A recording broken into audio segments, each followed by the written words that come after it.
నమస్తే, welcome to Surya 9 news. బులెటిన్లో ముందుగా హెడ్లైన్ చూద్దాం.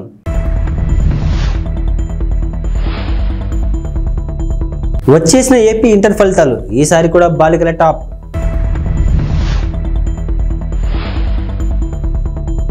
రామేశ్వరం కేఫ్ బాంబు పేలుడు కేసులో 2 కీలక నిందితుల అరెస్ట్.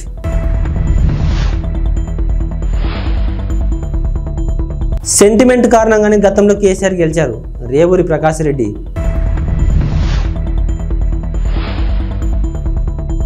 కోర్టులో కవిత 5 రోజులు కస్టడీ కోరిన సిబిఐ.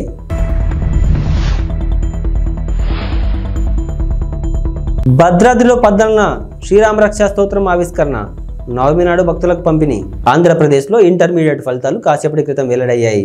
ఉదయం 11 గంటలకు తాడేపల్లిలోని ఇంటర్ బోర్డు కార్యాలయంలో బోర్డు కార్యదర్శి Saurabh Gaur inter first year, second year ఫలితాలను ఒకేసారి విడుదల చేశారు. ఫలితాల్లో ఈసారి కూడా బాలికలదే పైచేయి సాధించారు. ఫస్ట్ ఇయర్ పరీక్షలను 4 లక్షల మంది విద్యార్థులు రాయగా అందులో 67% మంది, సెకండ్ ఇయర్ పరీక్షలను 3 లక్షల మంది హాజరు కాగా 75% మంది ఉత్తీర్ణత సాధించారు. వొకేషనల్ పరీక్ష రాసిన 35,000 మందిలో 71% పాస్ అయ్యారు. బెంగళూరులోని రామేశ్వరం కేఫ్లో మార్చి 1న పేలుడుకు పాల్పడిన కీలక నిందితుడు ముస్తాబీర్ హుస్సేన్ సాజిబ్ను జాతీయ దర్యాప్తు సంస్థ శుక్రవారం అరెస్టు చేసింది. అతనితో పాటు సూత్రధారి అబ్దుల్ మతీన్ తాహాన్ కూడా ఎన్ఐఏ అదుపులోకి తీసుకుంది.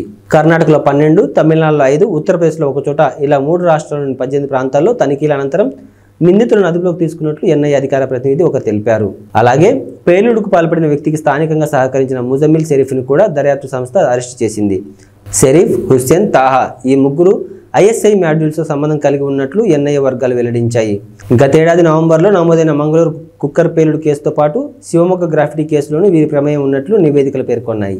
తెలంగాణ ప్రజల సెంటిమెంట్ను ఉపయోగించుకునే బీఆర్ఎస్ అధినేత కేసీఆర్ 2 సార్లు అధికారంలోకి వచ్చారని కాంగ్రెస్ నేత రేవూరి ప్రకాష్ రెడ్డి అన్నారు. బీఆర్ఎస్ ప్రభుత్వ హయాంలో 8,000కు పైగా రైతుల ఆత్మహత్యలు జరిగాయని చెప్పారు. గిట్టుబాటు ధరలు ఇవ్వాలని కోరితే బీడీలు వేసి జైలుకు పంపిన ఘనత బీఆర్ఎస్ ప్రభుత్వానిదని విమర్శించారు. గత సీజన్లో వర్షాలు సరిగా పడకపోవడం వల్లే ఈ ఏడాది ఇబ్బందికర పరిస్థితులు నెలకొన్నాయని చెప్పారు. తెలంగాణను బీఆర్ఎస్ ప్రభుత్వం అప్పుల ఊబిలోకి నెట్టేసిందని, రాష్ట్రాన్ని 7 లక్షల కోట్ల మేర అప్పుల పాలు చేశారని దుయ్యబట్టారు. ఢిల్లీ లిక్కర్ పాలసీ కేసులో నిందితురాలుగా ఉన్న బీఆర్ఎస్ ఎమ్మెల్సీ కవితను రౌస్ అవెన్యూ కోర్టులో సిబిఐ అధికారులు హాజరుపరిచారు. కవితను 5 రోజుల పాటు తమ కస్టడీకి ఇవ్వాలని కోర్టును సిబిఐ అధికారులు కోరారు. ఈ కేసులో కవిత కీలక పాత్రను పోషించారని వారు కోర్టుకు తెలిపారు. సౌత్ గ్రూప్ ఆఫ్ పార్టీ మధ్య జరిగిన 100 కోట్ల లావాదేవీల్లో కవితది ప్రధాన పాత్రని వారు చెప్పారు. కవితను లోతుగా విచారిస్తేనే వివరాలు బయటకు వస్తాయని తెలిపారు. కవిత వాట్సాప్ చాట్ వివరాలను కోర్టుకు సిబిఐ అధికారులు అందించారు. కోర్టులో ప్రస్తుతం వాదనలు కొనసాగుతున్నాయి. న్యాయమూర్తి కావేరి బవేజా వాదనలు వింటున్నారు. కవితను సిబిఐ కస్టడీ కోర్టు ఇస్తుందా లేదా అనే ఉత్కంఠ నెలకొంది.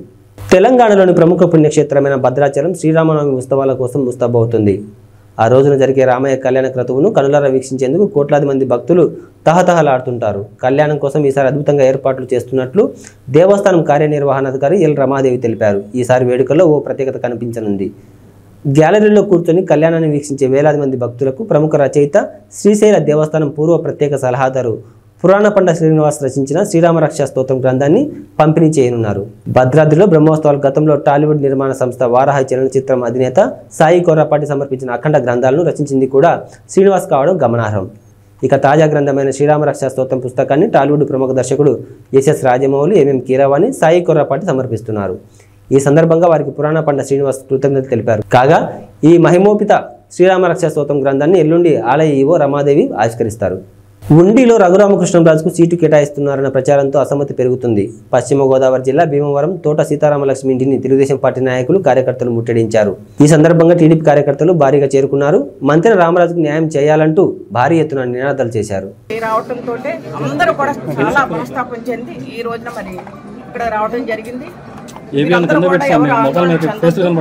ఎందుకంటే ఒక ఎమ్మెల్యేగా పనిచేసి ప్రజల్లో ఉన్న మనిషికి మళ్ళీ ఆ స్థానం లేదంటే ఎవరికైనా బాధ కలగటం సహజం. అదే పరిస్థితి ఈ రోజున మన కార్యకర్తల్లో కానీ నాయకుల్లో కానీ కనపడుతున్న ఉండి నియోజకవర్గం నుంచి చాలా పెద్ద ఎత్తున ఇక్కడ రావడం జరిగింది. మీరందరూ ఎవరో కూడా ఆందోళన చెందొద్దు. తెలుగుదేశం అంటే ఒక కమిట్మెంట్ గల పార్టీ, క్రమశిక్షణ గల పార్టీ. మన జాతీయ అధ్యక్షుడు నారా చంద్రబాబు నాయుడు గారు ప్రతి ఒక్కరికి కూడా న్యాయం చేసే విధంగా మరి అధికారం ఉన్నా లేకపోయినా ఒక పోరాడే మనిషి మన చంద్రబాబు నాయుడు గారు.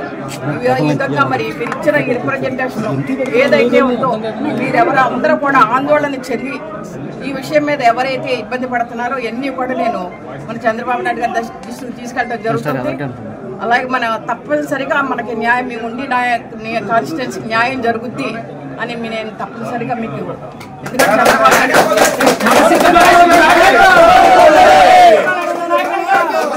పెరవలి మండలం కానూరు గ్రామంలో గడప గడప కార్యక్రమంలో నిడదవోలు నియోజకవర్గ ఎమ్మెల్యే శ్రీనివాస నాయుడు తనయుడు వరుణ్ సాయి పాల్గొన్నారు. ఈ సందర్భంగా వరుణ్ సాయితో పాటు గ్రామ సర్పంచ్, గ్రామ ఎంపీటీసీ, గ్రామ పార్టీ అధ్యక్షులు, బూత్ కన్వీనర్లు, గృహ సారథులు, వైఎస్ఆర్సీపీ నాయకులు, కార్యకర్తలు పాల్గొన్నారు.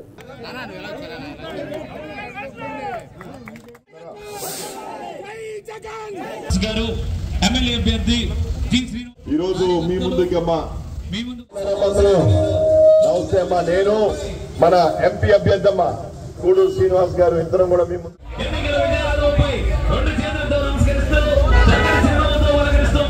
పథకాలు, అదేవిధంగా వాలంటీర్ వ్యవస్థ, సచివాలయ వ్యవస్థ అన్ని కూడా వెరీ గుడ్ థ్యాంక్ యూ అమ్మా. బాగున్నారమ్మా? మీ దీవెనతో మళ్ళీ తప్పకుండా గెలిచి మీ బాగున్నారు.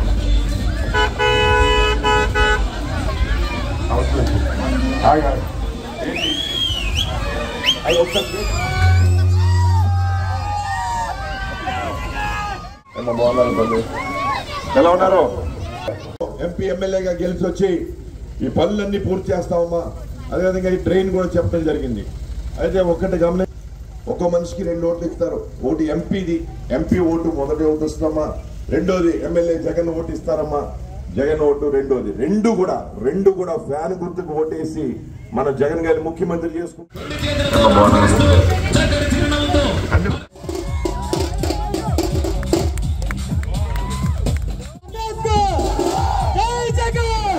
పశ్చిమ గోదావరి జిల్లాలో గతంలో నిర్వహించిన వారాహి యాత్రలో తణుకు టికెట్ విడివాడ రామచంద్రరావుకి పవన్ కళ్యాణ్ ప్రకటించారు. అయితే పొత్తులో భాగంగా తణుకు టికెట్ను టీడీపీ అభ్యర్థికి ప్రకటించిన వైనం అక్కడ చోటు చేసుకుంది.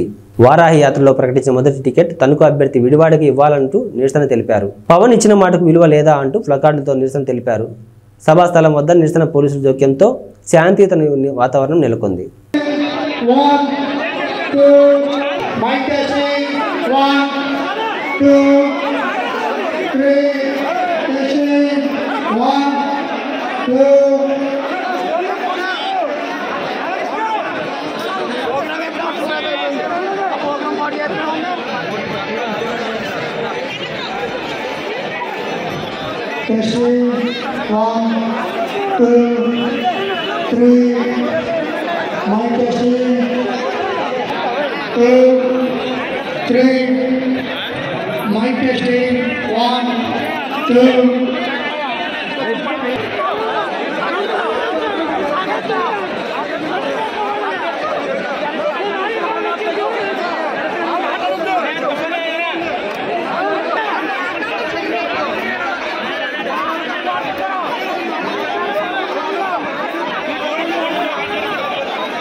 కడప జిల్లా బద్వేల్ నియోజకవర్గంలో జరగబోయే ఎన్నికల్లో బీజేపీ అభ్యర్థి బొజ్జ రోషన్ విజయం సాధిస్తారని జిల్లా ఉపాధ్యక్షులు తిప్పలు రామసుబ్బారెడ్డి, బీజేపీ జిల్లా ప్రధాన కార్యదర్శి ఉట్టి శ్రీనివాసులు పేర్కొన్నారు.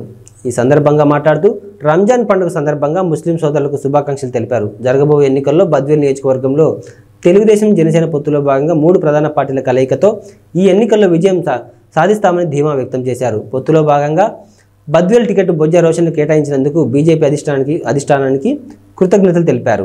రాష్ట్రంలో తెలుగుదేశం మెజార్టీ సీట్లు సాధించి అధికారం ఏర్పాటు చేస్తుందని, కేంద్రంలో మోడీ ఆధ్వర్యంలో మరోమారు బీజేపీ అధికారం చేపడుతుందని వారన్నారు. చివరి క్షణం వరకు పోలింగ్ బూత్ మే 13 ఉంది కదా, చివరి క్షణం వరకు కష్టపడి ప్రజలు చైతన్యవంతులు చేసి కేంద్ర రాష్ట్ర ప్రభుత్వాలు తీసుకునే నిర్ణయాలను ఏదైతే మనకు సంక్షేమం అభివృద్ధి కార్యక్రమాలను విశదీకరించి చెప్పి ప్రజలు మా వైపు తిప్పుకుంటామనే ధీమా మాకుంది. పార్టీలు కూడా కొంచెము భారతీయ జనతా పార్టీకి, జనసేన పార్టీకి కొంచెం సంఖ్యాబలం తక్కువ ఉంది నియోజకవర్గంలో. ఇది మీకు అందరికీ తెలిసిందే. ఎందుకంటే ప్రధాన ఏదైతే జిల్లా జనరల్ సెక్రటరీలు, మండల పార్టీ అధ్యక్షులు, మండల బూత్ లెవెల్ కమిటీలు ఉన్నాయి, కానీ సంఖ్యాబలం తెలుగుదేశం కన్నా మాకు తక్కువే ఉంది ప్రజెంట్ ఉండే సిచ్యువేషన్లో. కాకపోతే వారు కూడా మా మిత్రులే కదా, వాళ్ళు మేము అందరం కలిసి సూపర్గా మేము ప్రచారం చేసుకుంటూ పోతున్నాం. అందరికీ ఎక్కడ కూడా మాకు విభేదాలు కానీ ఎలాంటివి కూడా లేవు. ఇది చాలా సంతోషకరం. బద్వేలు నియోజకవర్గానికి శుభ పరిణామం. రైల్వే కోడూరు మండలం రెడ్డివారిపల్లి పంచాయతీ గాంధీనగర్ గుండాలపల్లి సింగిరివారిపల్లి నందు రైల్వే కోడూరు కూటమి ఎమ్మెల్యే అభ్యర్థి అరవ పలువురు నాయకులు కలిసి ఇంటింటి ప్రచారం నిర్వహించారు. ఈ సందర్భంగా ప్రజలకు బాబు పథకాల గురించి క్షుణ్ణంగా వివరించి చెప్పారు. ఈ కార్యక్రమంలో నాయకులు, కార్యకర్తలు పాల్గొన్నారు.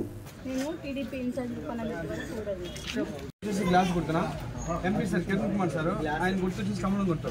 ఈ రెండు మీరు ఓటేస్తే చంద్రబాబు సీఎం అవుతారు. ఆయన వెంటనే మీ ఇంటికి ప్రతి సంవత్సరం 3 సిలిండర్లు ఫ్రీ వస్తాయి. చదువుకునే పిల్లలు ఉంటే 2 నెలలకు 30,000 వస్తుంది, 3 ఉంటే 45,000 వస్తుంది. పెద్దవాళ్ళకి ఎవరు ఉన్నారా ఇంట్లో? మీదేనా? మీకు ఆమెకి అక్కకి అయితే ప్రతి నెల 500 రూపాయలు ఆమె అకౌంట్లో పడుతుంది. ప్రతి మహిళకి గ్లాస్ గుర్తున్నా MP sir Kiran Kumar sir, ఆయన గుర్తు వచ్చి కమలం గుర్తు. ఈ రెండు మీరు ఓటేస్తే చంద్రబాబు సీఎం అవుతారు. ఆయన వెంటనే మీ ఇంటికి ప్రతి సంవత్సరం 3 సిలిండర్లు ఫ్రీ వస్తాయి. చదువుకునే పిల్లలు ఉంటే 2 నెలలకు 30,000 వస్తుంది, 3 ఉంటే 45,000 వస్తుంది. పెద్దవాళ్ళకి ఎవరు ఉన్నారా ఇంట్లో? మీదేనా? మీకు ఆమెకి అక్కకి అయితే ప్రతి నెల 500 రూపాయలు ఆమె అకౌంట్లో పడుతుంది. ప్రతి మహిళకి. నేను రైల్వే కోర్టు జనసేన అభ్యర్థిగా పోటీ చేశాను. నా గుర్తు చూసి గ్యాస్ గుర్తుమా. కిరణ్ కుమార్ సార్ ఎంపీగా పోటీ చేస్తున్నాడు. నేను గుర్తు చూసి కమలం గుర్తు. ఈ రెండింటికి ఓటేస్తే మన చంద్రబాబు సీఎం అవుతారు. ఆయన వెంటనే ప్రతి సంవత్సరం మీకు 3 సిలిండర్లు ఫ్రీ వస్తాయి. ఇంట్లో పెద్దవాళ్ళు ఎవరైనా ఉంటే 3,000 పెన్షన్ వస్తాయి. ఎడ్యుకేషన్ చదువుకున్న వాళ్ళ పిల్లలు ఎవరైనా ఉంటే ప్రతి సంవత్సరం 5,000 వస్తాయి కదా. ఎంతమంది ఉంటే అంతమందికి 5,000 లెక్కన మీ అకౌంట్లో పట్టాము. తప్పకుండా గ్యాస్ కలిగి కమలం గుర్తు. జై జనసేన. జై జనసేన. పాణ్యం నియోజకవర్గం నుండి కల్లూరు శ్రీ చౌడేశ్వరి సుంకులా పరమేశ్వరి అమ్మవారి జాతర సందర్భంగా కల్లూరు రైతు సంఘం ఆధ్వర్యంలో వివిధ ప్రాంతాలకు చెందిన ఎద్దులతో బండలాగుడు పోటీ కార్యక్రమాన్ని నిర్వహించారు. ఈ సందర్భంగా వారు మాట్లాడుతూ ఇది ఒక ఆనవాయితీగా వస్తుందని, ప్రతి సంవత్సరంలాగే ఈ సంవత్సరం కూడా అత్యంత అద్భుతంగా జరుగుతుందని, ఇందుకు సహకరిస్తున్న ప్రతి ఒక్కరికి ప్రత్యేక ధన్యవాదాలు తెలియజేశారు.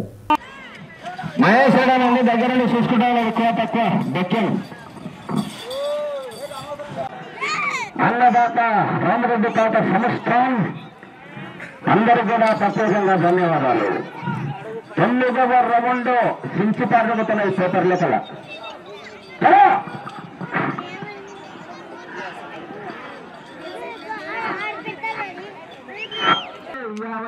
మళ్ళీ కిందనే 45 మొత్తం కొట్టాలని పెట్టినాడు. మళ్ళీ 7 వస్తుంది, 95 కొట్టాడు స్టార్ట్.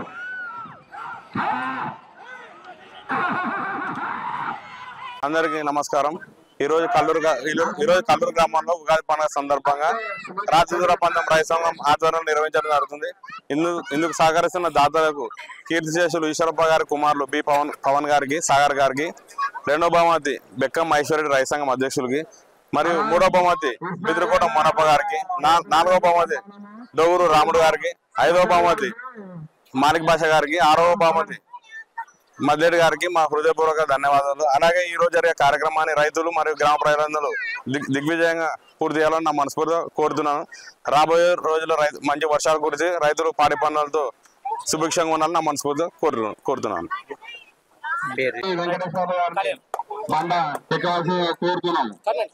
అందరికీ నమస్కారం. నా పేరు పవన్ కుమార్. కల్లూరు సుంకులా పరమేశ్వరి మరియు చౌడేశ్వరి దేవి ఉత్సవాల సందర్భంగా గత 40 సంవత్సరాలుగా కల్లూరులో ఈ బండలాగుడు పంద్యాలు నిర్వహించడం జరుగుతుంది. ఇంతకుముందు గిరిక పందాలు పెట్టేవారు పూర్వము.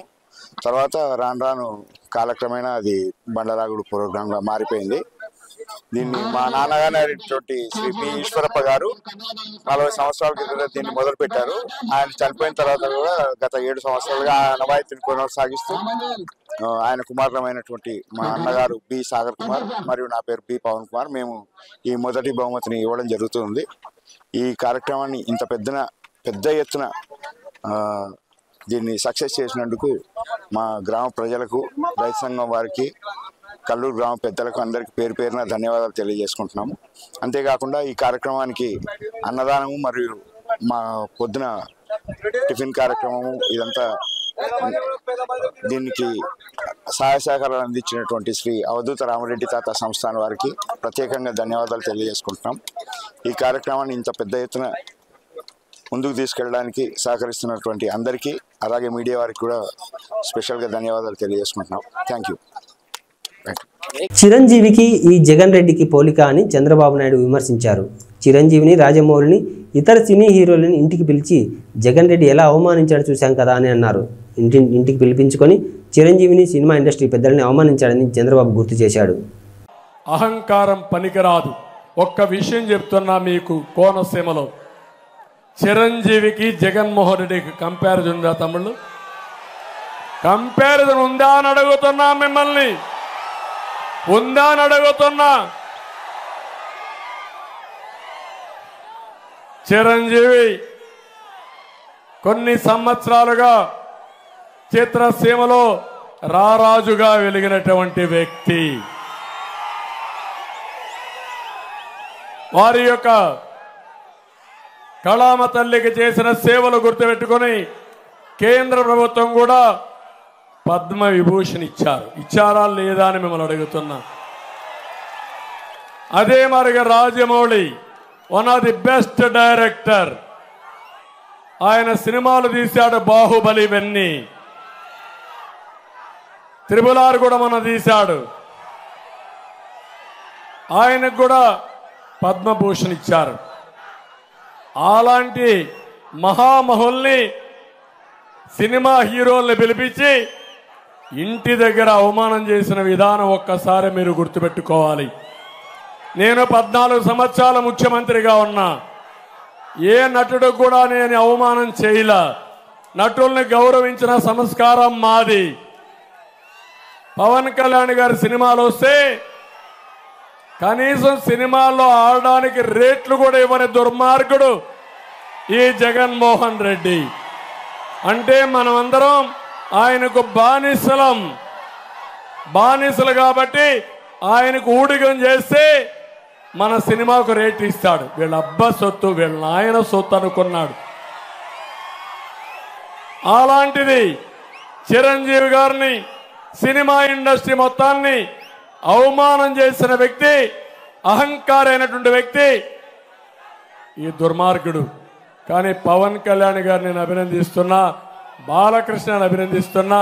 నీ సినిమాలను ఏమైనా చేసుకో, ఆడగనకపోతే చూసుకుంటాం, నాకు మెరిట్ ఉంటే ఆడతాయని చెప్పిన వ్యక్తులు పవన్ కళ్యాణ్ గారు అని చెప్పి కూడా నేను మీకు తెలియజేస్తున్నా. ఒక సంస్కారం ఉండాలి, కుసంస్కారం మంచిది కాదు. అందుకే మీరు ఆలోచించుకోవాలి. సంస్కారం లేని వాళ్ళు అదే అంటారు పెద్దవాళ్ళు సుభత్ శతకంలో, సునకాన్ని తీసుకుపోయి సింహాసన పైన కూర్చొని పెడితే దాని బుద్ధి మారదని. అదే జరిగింది రాష్ట్రంలో. జమ్మికుంట ప్రభుత్వ ఆసుపత్రికి జలుబు చేసిందని, వైద్యులు అందుబాటులో లేరని, నిధులు ఉన్నా నిరుపయోగంగా సౌకర్యాలు ఉన్నాయని, దుర్వినియోగంపై విచారణ జరపాలని డిమాండ్ చేశారు. ఈ సందర్భంగా మాట్లాడుతూ జమ్మికుంట ప్రభుత్వం 30 పడకల సామాజిక ఆరోగ్య కేంద్రాన్ని రోగులకు అదనపు సౌకర్యాల దృష్ట్యా గతంలో ఆధునీకరించడం జరిగిందన్నారు. ఇక్కడకు దూర ప్రాంతాల నుండి ఎక్కువగా వస్తుంటారని, అధికారుల పర్యవేక్షణ లోపం మరియు వైద్యుల నిర్లక్ష్యం కారణంగా ఇక్కడ పూర్తిస్థాయి వైద్య సేవలు, సౌకర్యాలు అందుబాటులో లేక రోగులు మరియు వారి బంధువులు ఇబ్బందులు పడుతున్నారని అన్నారు. ముందుగా నేను షేక్ సాబిర్ అలీ, సామాజిక కార్యకర్తగా ఈరోజు జమ్మికుంట ప్రభుత్వ సామాజిక ఆసుపత్రి విషయం లోపల రోగులకు కలుగుతున్నటువంటి అసౌకర్యాల దృష్ట్యా మరియు ఇక్కడ వారికి లభిస్తున్నటువంటి వైద్య విధానం పట్ల మరియు ఈ సందర్భంగా వైద్యులు అవలంబిస్తున్న నిర్లక్ష్య ధోరణి పట్ల నేను ప్రభుత్వానికి గౌరవప్రదమైన మీడియా ద్వారా, జిల్లా ఉన్నతాధికారులకు గౌరవప్రదమైన మీడియా ద్వారా మేము చేస్తున్నటువంటి డిమాండ్ ఏంటి అని అంటే, జమ్మికుంట ప్రభుత్వ సామాజిక ఆసుపత్రిని ఆధునీకరిస్తూ ఈరోజు అన్ని సౌకర్యాలు కల్పించినము, ఇందుకు సరిపడా నిధులను కేటాయిస్తున్నాము అని చెబుతున్నప్పటికీ కూడా ఇక్కడ ఎలాంటి రోగులకు సౌకర్యాలు అందుబాటులో లేవు. మరీ ప్రధానంగా వైద్యులు అన్ని వేళలా అందుబాటులో ఉండడం కోసము వారికి క్వార్టర్స్ను నిర్మించినా కూడా వైద్యులు అందులో విధుల్లో ఉండి కూడా లేకపోవని కారణంగా ఈరోజు అత్యవసర వైద్యం కోసము ఇతర ప్రాంతాలకు వెళ్లాల్సినటువంటి పరిస్థితి ఉంది. అదేవిధంగా ఈ ఆసుపత్రికి నిత్యం వందలాది మంది రోగులు, దీర్ఘకాలిక వ్యాధులు, అత్యవసర చికిత్స, ప్రసూతికి సంబంధించినటువంటి విషయాల లోపల, మరి అదేవిధంగా డయాగ్నోస్టిక్ సంబంధించి సమస్యల గురించి వస్తూ ఉంటుంది. కానీ ఇక్కడ పూర్తి స్థాయి వైద్యం అందుబాటులో లేదు. దీనికి సంబంధించి గతం లోపల ఉన్నతాధికారుల దృష్టికి తీసుకుపోవడం జరిగింది. మరి అదేవిధంగా ఇక్కడ సరైనటువంటి మార్చురీ నిర్వహణ లేదు. పోస్ట్ మార్టం గదిని కనీసము వినియోగించడానికి వీలు లేని రీతిలో ఉపయోగిస్తున్నటువంటి తరుణం లోపల పోస్ట్ మార్టం నిర్వహించడానికి కూడా సరైనటువంటి వైద్యులు అందుబాటులో లేక ఆసుపత్రి బాయ్స్, డ్రెస్సింగ్ బాయ్స్ పైన ఆధారపడాల్సినటువంటి దుస్థితి ఉంది.